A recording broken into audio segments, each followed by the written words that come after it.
Well, thank you, Anthony.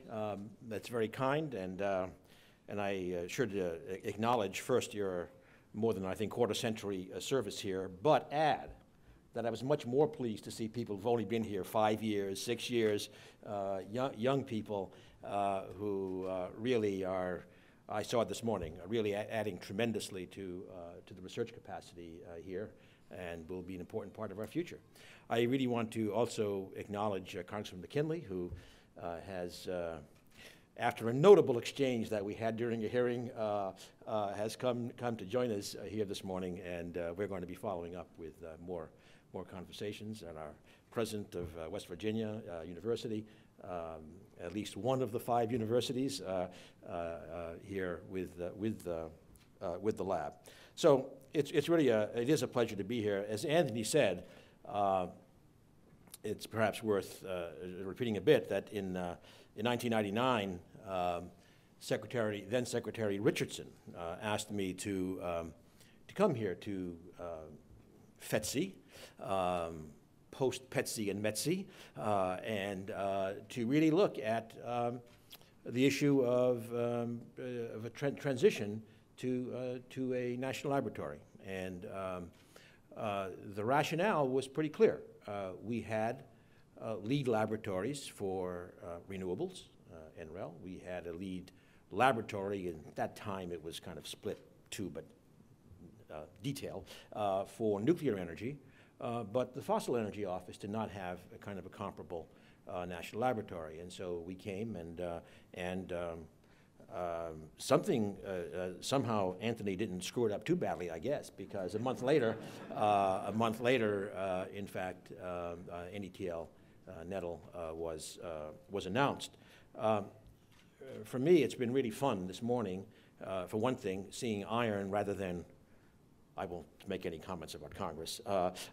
Seeing real stuff, real research laboratories.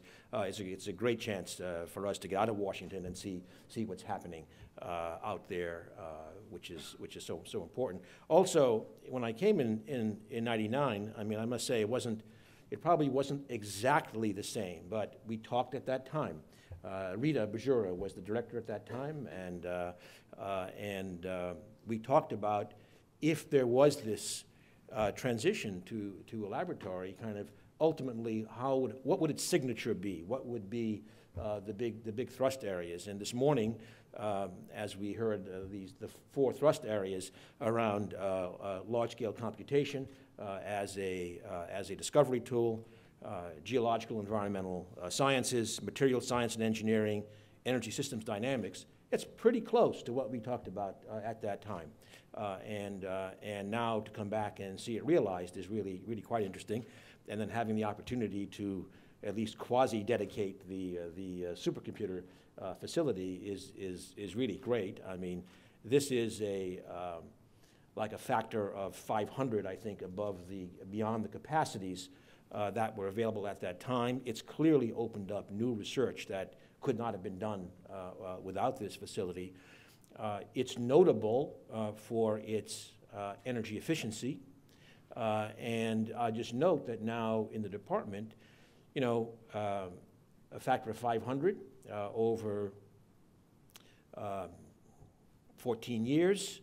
Now, of course, in the department, we're looking forward to the exascale, so-called. So another factor of 2,000 in the next decade or so.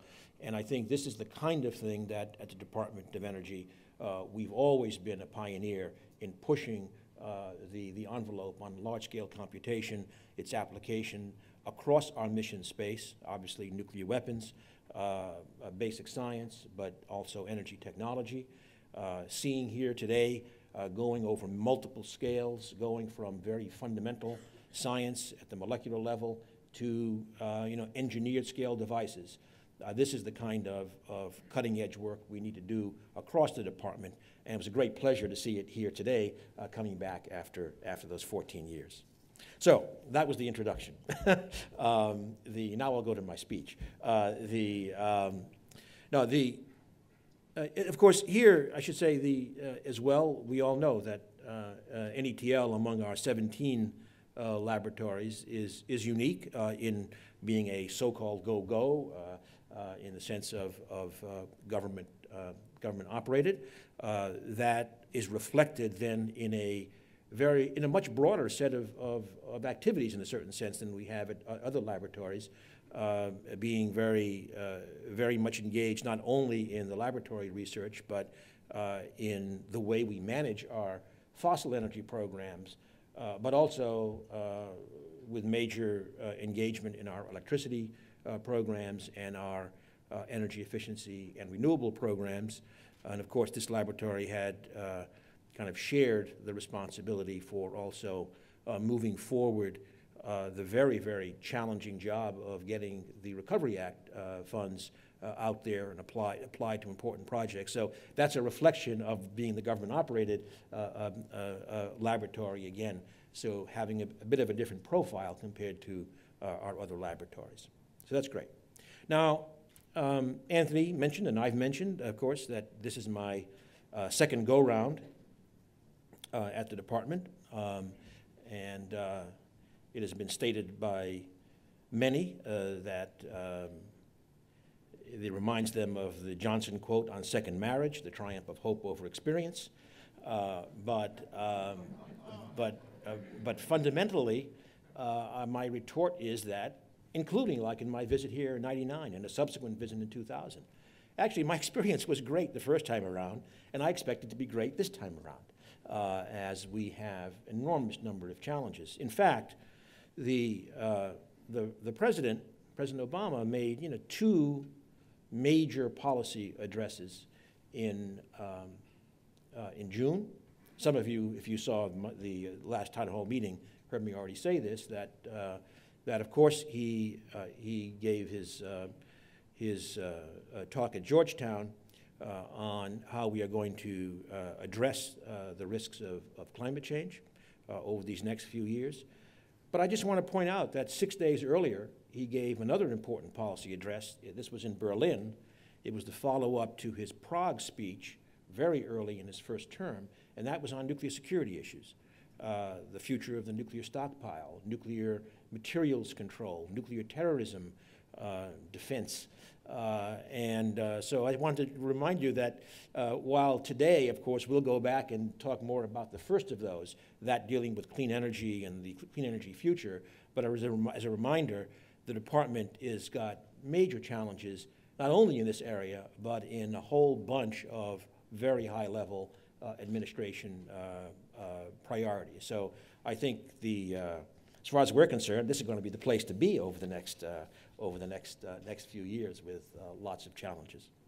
So as I said, the President laid out this broad plan to reduce the effects of climate change, cutting carbon emissions, increasing the production of clean energy, and doubling down on energy efficiency.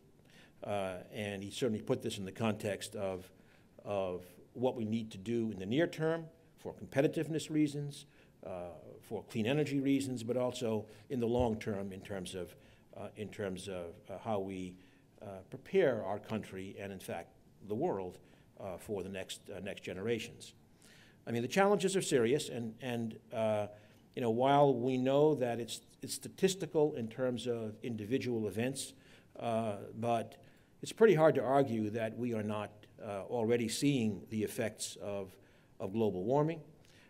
Certainly the patterns are exactly what was anticipated years ago. Increasing droughts, floods, wildfires, rising temperatures associated with greater storm intensity, damage to our infrastructure, huge costs of responding to what appears to be certainly an increase in natural events. But our view is that, we have faced challenges like this before in the United States, and we've always found a way to innovate our way to a more prosperous future. We will do the same in this case, and for our part, the Department of Energy has got a critical role to play in providing a lot of the science and the innovation that will be essential to reaching this vision. I want to emphasize, and I've said it I mean, Anthony, in effect, alluded to it when he referred in my previous life at MIT to the future of coal and future of natural gas reports. I should say the one that was ongoing when I left, I had to at least drop out of, is the future of solar energy. Before that, we did the future of nuclear power. I say all that to say that very much as the president insists, we have an all of the above strategy. So, and it's real.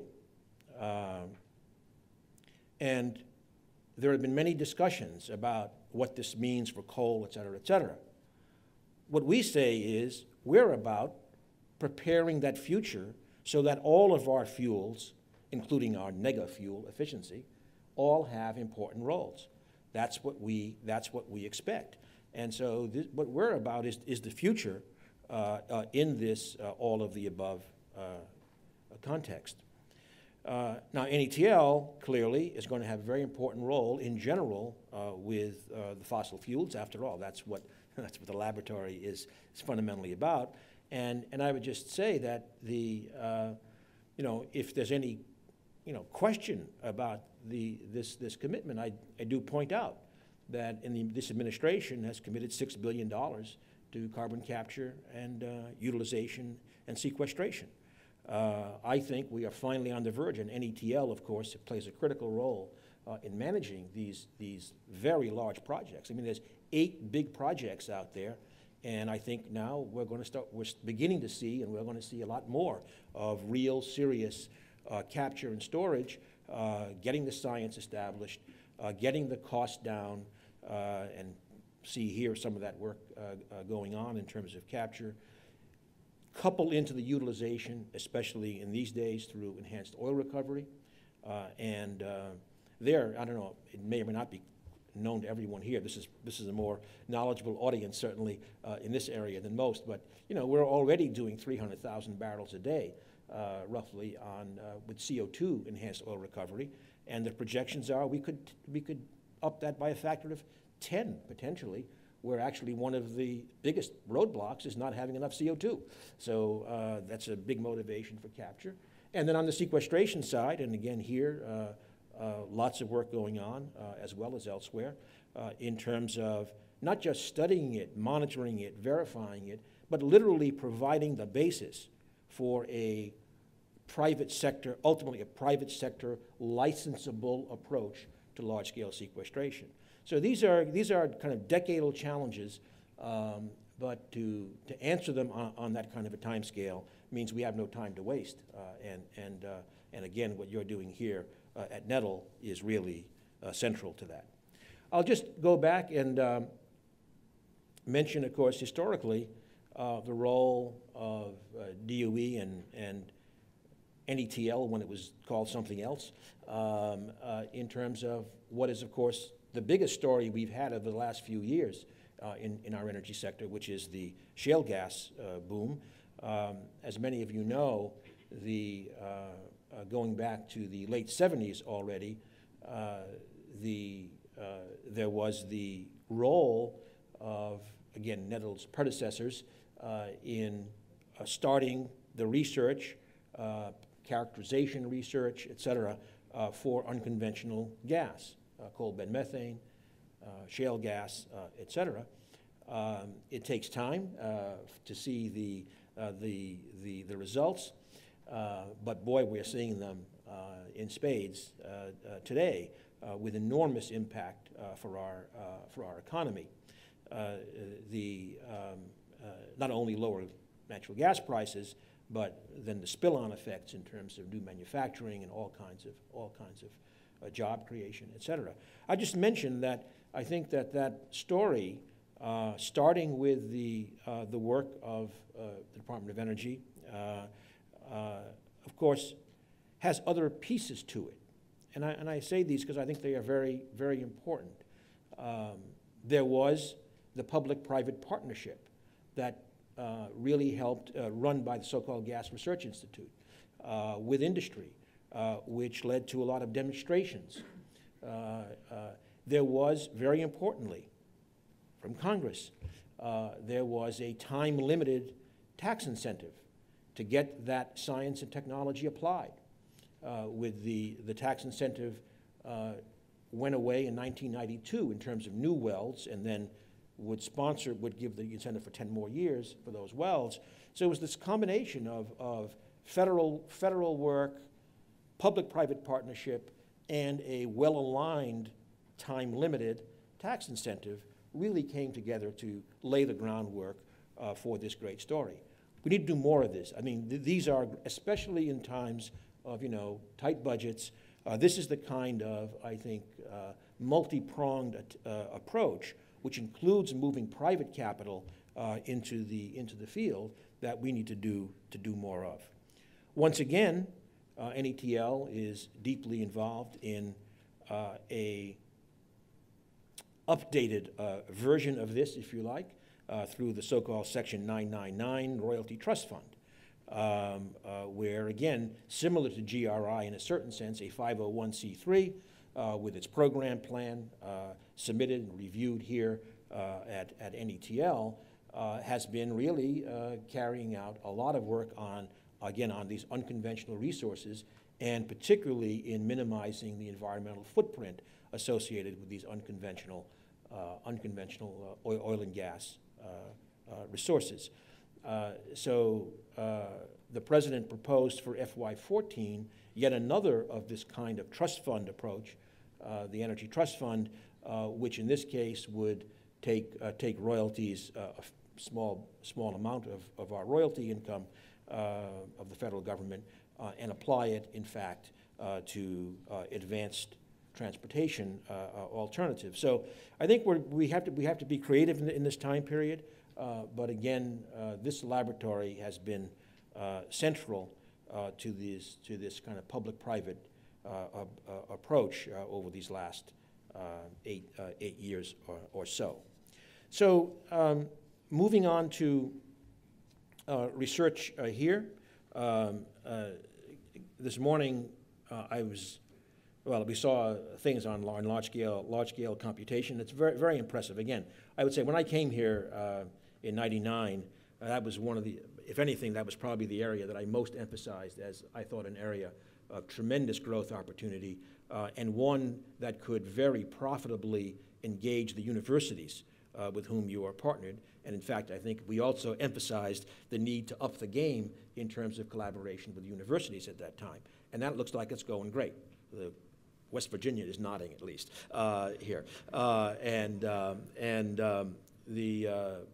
So I think this morning to see both of those realized was really just, it just was terrific for me. But I also then got to see just one example, because I kind of like it, the chemical looping facility, for example.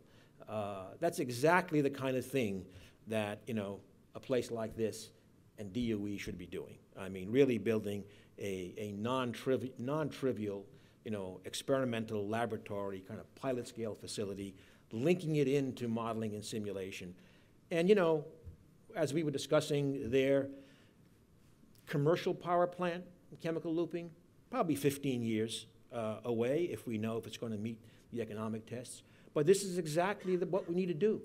We need to provide options to the marketplace of the future, in this case with chemical looping being a really interesting approach with the prospect of making carbon capture very inexpensive.